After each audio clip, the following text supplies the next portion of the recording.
ఓం శ్రీ గురుభ్యో నమః. శ్రీచక్ర నవావరణ గుప్త గాయత్రి మహామంత్రం. ఓం హ్రీం ఓం కయ్యైల ఐం హ్రీం ఐం మహిమా సిద్ధియై విద్మహే ఐం క్లీం సౌః అసక హాల క్లీం హ్రీం క్లీం మహాసిద్ధియై ధీమహి ఐం ఈం ఔః సకల శ్రీం హ్రీం శ్రీం తన్నో మహిమ ప్రచోదయాత్. దీనిని 40 రోజులు రోజు 108 సార్లు చేసుకుంటే ఇష్ట ఫల ప్రాప్తి కోసం ఉపయోగించుకోవచ్చు. శ్రీచక్ర నవావరణ గుప్త గాయత్రి అంటే దీనిని మించిన మంత్రం, అన్ని మంత్రాలు ఈ మంత్రం యొక్క షాడోలే. ఈ ప్రపంచంలో ఉన్న సర్వ మంత్రతంత్ర యంత్రాలు దీని షాడోలే, కాబట్టి ఇది చేసుకోవచ్చు. మీరు శబ్దార్థం చూసుకుంటే బాగా పనిచేస్తుంది. సరే, ఈరోజు మరి ఈ మంత్రం ఆఖరికి ఇందులో ఈ మంత్రాన్ని సూర్యుడు కూడా చేస్తాడు. మనం కాది విద్యగా చెప్పాను అనమాట. దేవతలందరూ శ్రీ విద్యా ఉపాసకులే. అదే మీరు ఆల్రెడీ రోజు ఒకటి చెప్తున్నాను.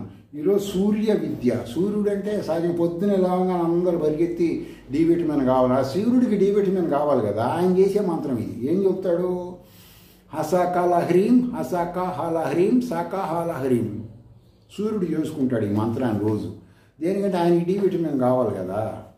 అంటే దీన్ని బట్టి మీరు ఆలోచించవలసింది, నేను హాస్యాస్పదంగానో లేకపోతే ఫిజికల్గా మీ మనోభావాలను దెబ్బతీయటానికో మాట్లాడటం లేదు. మీకు తెలియనప్పుడు మీరు ఇలా ఆలోచిస్తున్నారు. శ్రీ విద్య అనేది ఉంది, దేవతలు చేశారని మీరు తెలుసుకోగానే అప్పుడు మీకేం ఆనందం కలుగుతుంది అని గురువుగారు రోజు చెప్తున్నాడు కదరా, మనం అనవసరంగా అని అప్పుడు ఆలోచన కలుగుతుంది. ఆలోచన లేనప్పుడు సూర్యుడు కూడా చేశాడంటాడేంటి అని అంటే, సూర్యుడు చేశాడు. మీకు ఆమ్నాయ మందార మంత్రాక్షరోపనిషత్ అమ్ముతారు, కొనుక్కోండి, అందులో చివరిలో ఉంటుంది చూసుకోండి. సూర్యుడు కూడా చేశాడు, కుబేరుడు కూడా చేస్తాడు. రోజు చెప్తున్నా కదా. కాబట్టి ఈ ప్రపంచంలో మీరు ఎక్కడికి వెళ్తారో వాళ్ళు చేసేదే శ్రీ విద్యా మంత్రం. వాళ్ళు ఆ ఋషుల దగ్గర, దక్షిణామూర్తి అనబడే ఋషి దగ్గర నేర్చుకుని వాళ్ళే చేస్తున్నారు.